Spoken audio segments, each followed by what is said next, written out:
Well, President Trump says he's framed the, quote, framework of a future deal on Greenland. He made the announcement after he met with the chief of NATO in Davos, Switzerland. The president says new tariffs now on European nations are no longer needed. But what does all this mean? NBC's Gary Grumbach has the details from Washington. They all think I'm doing the right thing because... Amid high tensions, President Trump delivered a fiery speech to a Davos audience filled with world leaders rattled and on edge over his push to take over Greenland. Would you like me to say a few words of Greenland?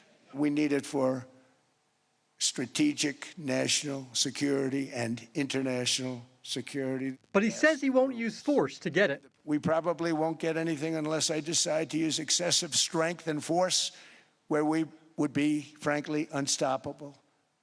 But I won't do that. He is calling for immediate negotiations for the U.S. to acquire Greenland. Greenland has been a territory of Denmark for more than 300 years. But the U.S. did occupy the island in World War II, when Germany invaded Denmark. After the war, the U.S. military stayed, but control went back to Denmark. The Arctic island is rich in natural resources and key to shipping channels to the Arctic. It's the United States alone that can protect this giant mass of land, this giant piece of ice. Trump attacking world leaders and allies during his remarks. And I love Europe, and I want to see Europe go good, but it's not heading in the right direction. Now leaders pushing back. We're going to keep our cool in this and find a way to work together with our American friends where we're not going to be blackmailed. Today, the European Union stopping work on the trade deal it struck with the U.S. last summer, saying given the escalating tariff threats, it has no choice. The chairman of the EU International Trade Committee says sovereignty and integrity is at stake. Business as usual is impossible.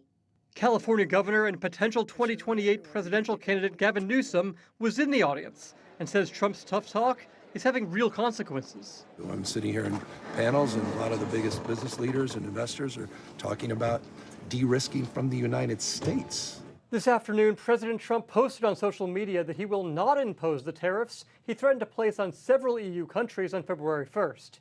He also said he and NATO Secretary General Mark Rutte formed a framework of a future deal on Greenland.